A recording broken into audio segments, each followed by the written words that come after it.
Mama! Ano? Tcharan! Aso! Paano yung mga taihi niya? Sino maglilinis? Ako pa? Brick mo nga, di mo malabhan. Grabe siya. Ako nga bahala, ako maglilinis. Dali, try mo siya hawakan, no? Ayoko! Arte, Sige na, magbibis muna ako, Una, kaya. Okay na, tapos na ako magbihis. Una, kaya. Ano ginagawa mo sa aso? Bakit? Bawal ba? Sabi mo ayaw mo. Kumuha ng pera dito sa wallet ko. Bumili ka ng lechon manok, ha? Sige po. Ananingo ko. Nakabili na ako ng lechon manok. Sige, lagay mo dun sa lamesa. Sige. Yes! Kakain na ako. Hoy, ano kakain ka na? Kakain ako lechon manok. Ulam yan ng aso, hindi yan sa'yo. Ha? Meron dyan tuyo, merong dilis, yan yung ulamin mo. Bakit mas masarap yung ulam ng aso? Bakit marunong ba yung maglinis ng bahay? Marunong ba yung maghugas ng plato? Marunong ba yung maglaban ng damit? Malamang hindi. Aso lang to Siyempre marunong to tumahol. Bakit? Marunong din naman ako tumahol, ha? Ano? Sige, hati na kinaaso sa lechon manok. Oo. Hoy, ano? Hindi ka na ba maglilinis ng bahay? Puro ka na lang cellphone? Wait lang, kakagising ko lang naman eh. Wala ka na kinilos dito sa bahay, ha? Ay, paano pag nawala ako? Kaya mo na ba mabuhay mag-isa? Ito na nga. Magwalis ka dyan. Maglilinis ako ng CR. Asan yung panlinis ko dito ng CR? Ito yata.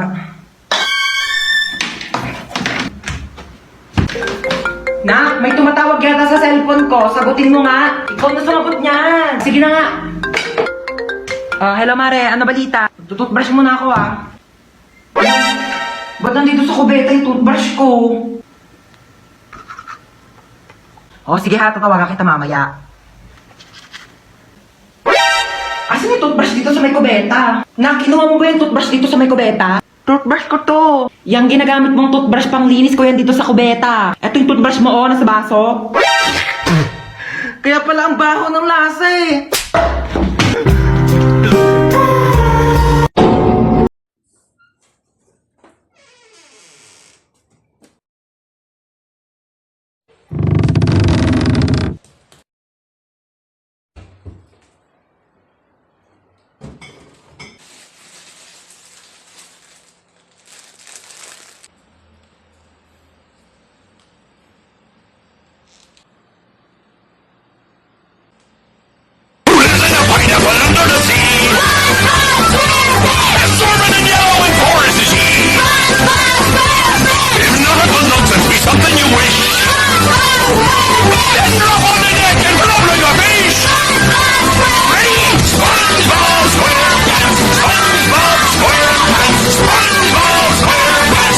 Hello, 1% na lang.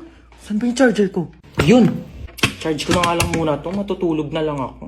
Saan ba yung charger? Lobat na ako eh. Ayun.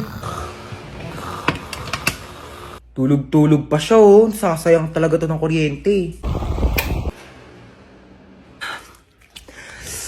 Ba't ang init? Bakit di dito naka-charge? Sino din nagpatay ng electric fan? Ba't mga tao dito? Parang di naman pamilya. Paano ba kasi ito tanggal? Hala, naputol. Okay na yan. Kuya, aramin ko lang yung ring light. Magti-tiktok lang ako. Ingatan mo yan ha, baka masira. Sige. Hala, nasira. Halang, mahal-mahal ang ring light na yan. Nagpapabili kayo, tas di kayo marunong mag-ingat ha. Sino nasira niyan? Ayan na, si Bunso. Kung talagang bata ka, napakalikot mo eh. Kuya, alam mo ba? Di pa. Siyempre, pag sinabi mo, alam ko na. Kasi di ba yung sa... Ha? Sabi ko yung may hotdog. Hoy, mag-grocery ako. Sasama kayo? Ay, masama pala ako. Sasama din ako, may papabili akong laruan. Ako wala akong papabili, pero sama na rin ako sa inyo. Siya, sumama na lang kayong lahat. Yeah. Okay na, alis na tayo Ay, nasan pala si Yaya? Ay, wala si Yaya, day off. Mamiss ko si Yaya. Nandito na tayo. Ito, Joy. Tapos, ito. Mama, ito papabili ko. Di mo naman to kailangan eh. Sige, bilhin natin. Ito. Ma, ito papabili ko. Magkano to? 700. 700? Gagamitin ko sa school yan, ma. Sigurado mong kailangan mo to Oy, CR muna ako saglit Ito na po, ma'am. Thank you. Tara, uwi na tayo. Yeah. Yay! May laruan na ako! Wala na ba tayo nakalimutan? Parang wala naman ng kulang. Uwi na tayo. Sige, uwi na tayo. Ay, teka. Parang may nakalimutan tayo. Ay, oo nga. Nakalimutan kong bumili ng itlog. Oo nga, ma. Tsaka nakalimutan ko pala magpabili ng ballpen. Nakalimutan ko din magpabili ng truck. Kaya pala parang may kulang. Sige, bukas na lang. Uwi na tayo. Mama? Ay, manonood ako ng horror movie. Ang kwentong ito ay tungkol sa isang babaeng nakakatakot na kumakatok sa pinto tuwing alas 3 ng madaling araw. Sus, bakit kasi pinapaniwalaan yung mga gantong bagay? Hindi naman totoo to. Based on a true story? Paano magiging true story to? Hindi naman totoo yung mga gantong bagay. Teka lang, anong oras na ba? Alas 3 na pala ng madaling araw.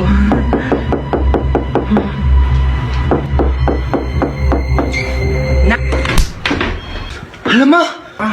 Manghihiram lang sana ako ng charger kasi lubat na yung cellphone ko. Charger. Oh, ba't si mama? Salamat.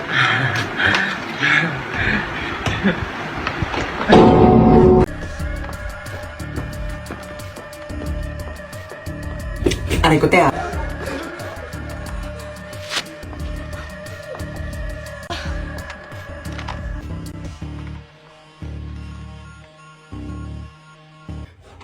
Hoy, pugi ng isa oh. Kung natataka kayo kung bakit kayo nandito, hostage kayo. Ano daw ba yung hostage? Ano ba yung inuulang? Baliw sausage yun. Manahimik. Ako, hindi na magsalita. Kung ayaw masaktan, ha? Ayan, susundin nyo lang naman yung mga utos namin. Madali lang to, di ba girl? Kurit ka dyan, sis. Napili ako. So, ito yung first challenge mo. Sasagutin mo yung tumatawag sa phone, okay? Hello, sino to? Ay, nako. Kung si Lito, wag mo ko taguan, ha? Sabi sa'yo. Sabi mo wala ako. Wala siya dito. Wala dito yung tatay ko.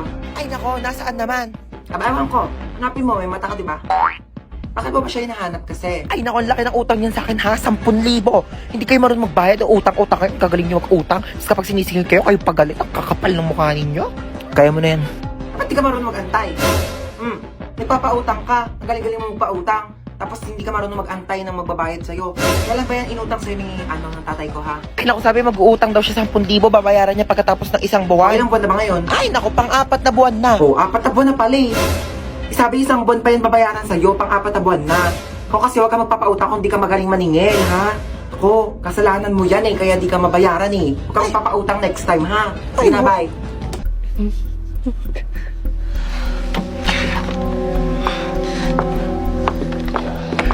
Sino ba yung batang yun? Anong oras na? Hoy, princess! Nasaan ka na? Hoy, princess! Nasaan ka na? Ay, mapauwi na po ako naglalakad na. Ay, mapauwi na po ako naglalakad na. Bata ka, nung oras na? Ano, wala kang plano umuwi? Bata ka, nung oras na? Ano, wala kang plano umuwi? Kaya nga ako bumili ng pasalubong mo. Wait mo ako dyan, ma. Kaya nga ako bumili ng pasalubong mo. Wait mo ako dyan, ma. Ah, okay. Okay, sige na, ingat ka ha. Nak, paano ba buksan tong TV? Manonood ako ng teleserye, dali nagsisimula na. Nak, paano ba buksan tong TV? Manonood ako ng teleserye, dali nagsisimula na. Pindutin mo lang yung red button, ma. Pindutin mo lang yung red button, ma. Nak, saan dito naman? Kay dami naman ang pula dito, hindi naman gumagana. Nak, saan dito naman? Kay dami naman ang pula dito, hindi naman gumagana. Yung sa may taas banda. Yung sa may taas banda. Bumaba ka nga dito! Bumaba ka nga dito! Eto na po. Tignan mo, oh, nakakaawa yung bata. Nagtatrabaho na siya agad. Dapat nag-aaral pa yan eh. Kaya ikaw, napakaswerte mong bata ka. Pero nag-aaral naman ako. Nag-aaral, tapos 0 sa quiz. Magbasa-basa ka nga ng libro mo doon. Kunin ko yung cellphone mo eh. Uy ma, useful na kaya ang cellphone ngayon. Tignan mo, meron na tayong Buzz app. Diba, communication made easier talaga dahil meron siyang push-to-talk feature. Kaya pag pipindutin mo lang, maririnig na agad yun ang pagsasabihan mo. Diba, ang galing? O sa bagay, mabilis nga rin kitang nako-contact dahil dun sa autoplay feature. Kaya subukan mong patayin talaga yung autoplay feature. Naku, sa labas ka talaga titira. Hi babe, bubuyog ka ba? Hi babe, bubuyog ka ba?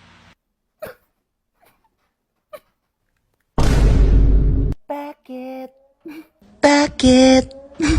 Basta, mahal kita. Basta, mahal kita. Ayan, hindi wala po yun, maano lang. Hindi ako pinanganak kahapon ha, may buzz up din ako. Ano nga yan?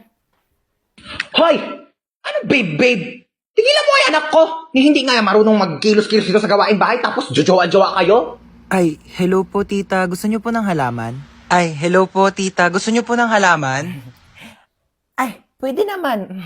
Dadalhan mo ko dito sa bahay? Lo, bilis.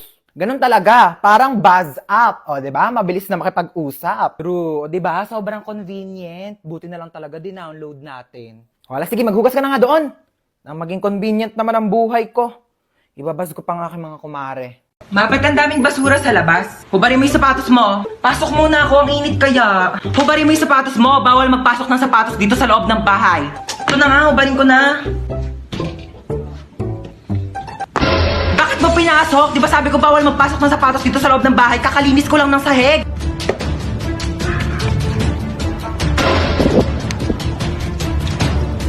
Lo, binato pa talaga yung sapatos ko sa labas eh. Pa yan, mga sapatos ko to eh. Yung sapatos ko to ah. Mga sapatos ko to eh. Ito ba to si mama? Ma, bakit yung mga sapatos ko na dito sa basurahan? Diba sabi ko nga, bawal magpasok ng sapatos dito sa loob ng bahay. Lo, bakit mo naman nilabas lahat? Ang mamahal kaya ng mga sapatos ko. At saka di mo pwedeng basta-basta mo na lang iwanan dito sa labas yung mga sapatos ko. Eh paano kung may kumuha? Hala, yung sapatos ko nawawala. Ibalik mo yan. Hoy, saan ka pupunta? Papasok na po sa school. Sabado talaga ngayon, walang klase. Gagawa po pala kami ng project. Project? Sus! Gagawa lang ng project, kailangan naka-outfit. Alam ko na yun eh. Gagala ka lang talaga bakla, wag mo kayo na eme. Ano, may pera ka? Pamasahe lang. Send na kitang 10K. Naku, sabihin sa'yo, ganda-ganda mo, wala kang pera. Thank you, ma. Sige na, gora na. Opo. Umuwi kang buo ha. Ma, patulong po sa assignment. Eh, oo naman. Ano bang assignment yan? Ba't nahirapan ka? Sa math po, ang hirap talaga ng algebra, hindi ko masabi. Nakala mo, dapat natututo ka na din sa mga bagay-bagay sa mundo. Kasi paano pag nawala ako? Sino magtutulong sa'yo? Wala. Tsaka, ano naman kung bumagsak ka sa math? Bakit pangarap mo ba maging mathematician? Hindi po. Same. Okay lang, yakit bumagsak ka. Huwag mo na yung sagutan. Anong nangyari? Ba't umiiyak ka? Yung kaklase ko sinabihan akong pangit. Anong magagawa mo? Eh, napapangitan nga sa'yo. Alam mo yung mga ganyang bagay, di na yan iniiyakan. Tapos sabi niya, mana daw ako sa nanay ko pangit. Sabi niya yan? Opo. Sinabi niya, saan nakatira yan? Bakit ba ako, anak? Hindi naman ako pangit, di ba? Hoy, kidnap to. Sumakay ka dito sa kotse. Ha? Kotse mo to? Oo, sa akin to. Sumakay ka na. Alam mo ba, first time ko sasakay sa kotse. Sakay na ako, ah. Sige na, sumakay ka na. Oh my gosh, ang ganda ng kotse mo. Oh my gosh, super ganda. Mag-road trip pa tayo. Nanahimik ka nga, ingay-ingay mo. Ayoko pang mamatay. Masyado pa akong bata. Marami pa akong pangarap sa buhay.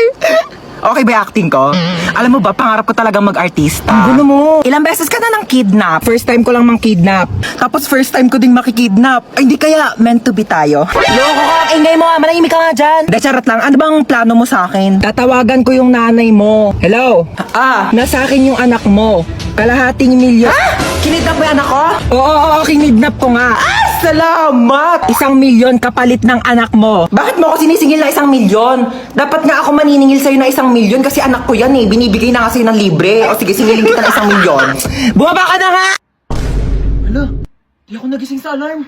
Ano ba yung kumakalabog dyan? Hindi tumunog yung alarm ko. Monday pa naman ngayon. Ano naman kung Monday? Wala na kayong pasok, di ba? Napakainit! Diyos ko, parang apoy na yung binubuga ng electric pan na to. Ma, pengi ako baon. Gagawa lang kami ng project. Anong project? Hindi ka pa talaga na baon. Wala kayong pasok, di ba? Pagkatapos mo maghugas dyan, walisan mo naman yung sahig. lang talaga pinagawa sa akin. Wala lang pasok, ginawa na akong yaya dito. Be, hugasan mo nga rin to. Ano gawa nyo? Paka-boring. Ayaw ko sa labas ni mama. Diyos ko, mamamatay na Ito. ako dito. Papakayaya dito sa bahay. Di ako kala ko kamo may pasok ngayon. Kakabas sabihin ko tapos sabihin niya, Be, nagro-robot na bakla. Be, talagang hindi mapahig. Te, alam mo, mag-load ka na ng PM Power Surf 20. Oo, sobrang affordable lang yun. Kaya caring-carry kahit walang baon. 20 pesos lang, marami ka nang magagawa. Pwede ka na mag-TikTok, maglaro, at saka mag-video call. Naku, saktong-sakto bakasyon ngayon, kailangan mo yun. Paano ba yan, Bes? I-open mo lang ang Globe One app, click shop at i-search ang Power Surf 20. Available din yan sa GCash at sa mga suking tindahan. Sige na to, lilipat na ako sa PM para makapag-register na ako ng Power Surf 20.